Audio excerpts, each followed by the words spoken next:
Iran's president has warned that foreign forces are threatening the security of the Gulf after the U.S. said it was deploying troops to the region.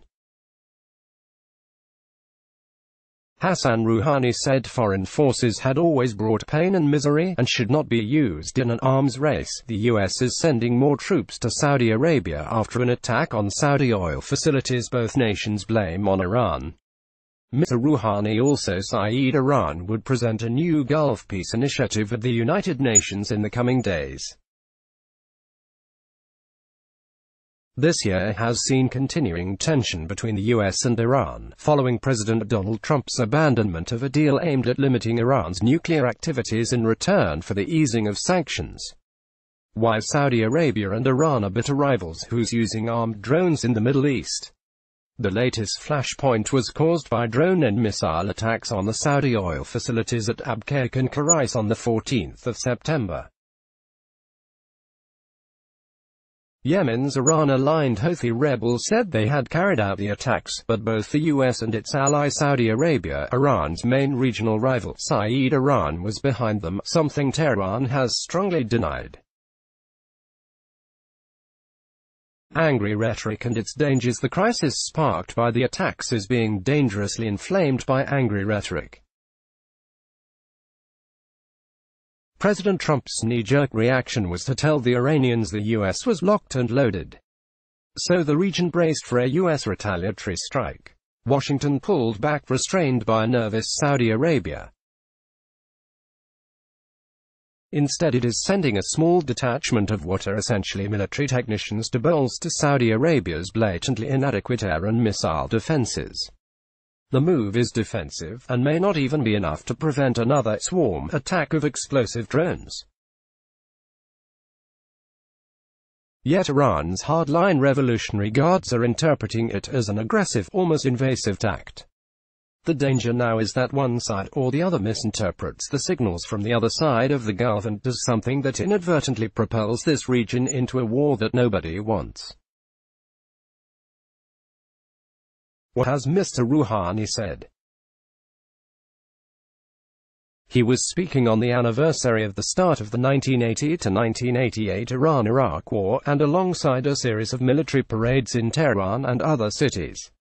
Foreign forces can cause problems and insecurity for our people and for our region, he said in the televised speech. He called the deployment of such forces in the past a disaster, and told them to stay away. If they're sincere, then they should not make our region the site of an arms race. The farther you keep yourselves from our region and our nations, the more security there will be. What about his peace initiative? The president said it would be presented to the UN, which begins the main part of its General Assembly in New York on Tuesday. However, he gave no details, saying only that peace in the Strait of Hormuz could be achieved in cooperation with various countries.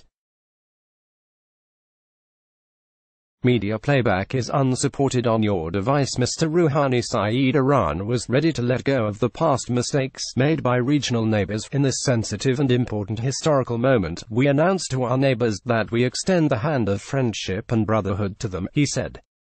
The Houthi rebels in Yemen have also made a peace initiative, saying they would end all attacks on Saudi Arabia provided the kingdom and its allies did the same.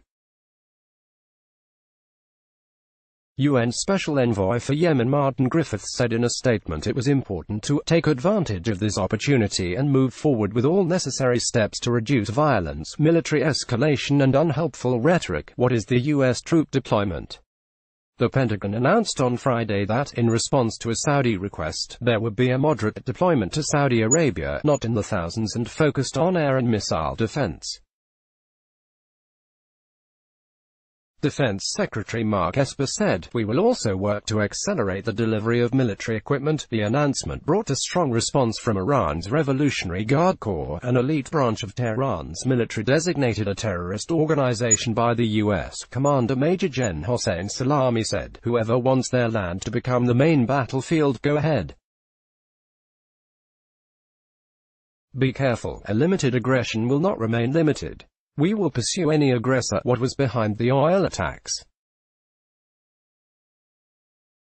The Houthis have repeatedly said they were behind the oil attacks. The Saudis have repeatedly blamed Iran, and Tehran has repeatedly denied any involvement.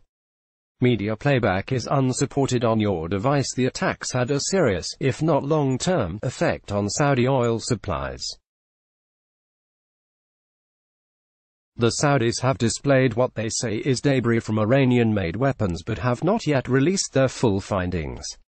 The Houthis have launched numerous drone, missile and rocket attacks on the Gulf Kingdom. It stems from the conflict with the Saudi-led coalition which launched an air campaign in 2015 against the rebels, who had ousted President Abdrabbuh Mansour Hadi and seized the capital, Sana'a. The suspicion of Iranian involvement in the oil attacks stems from the more wide-ranging regional rivalry with Saudi Arabia and the antagonism over the abandonment of the nuclear deal. The US has also blamed Iran for attacks on 2 oil tankers in the Gulf in June and July, as well as on another 4 in May. Tehran rejected the accusations in both cases.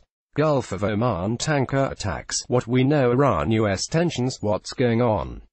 Let's block ads. Why?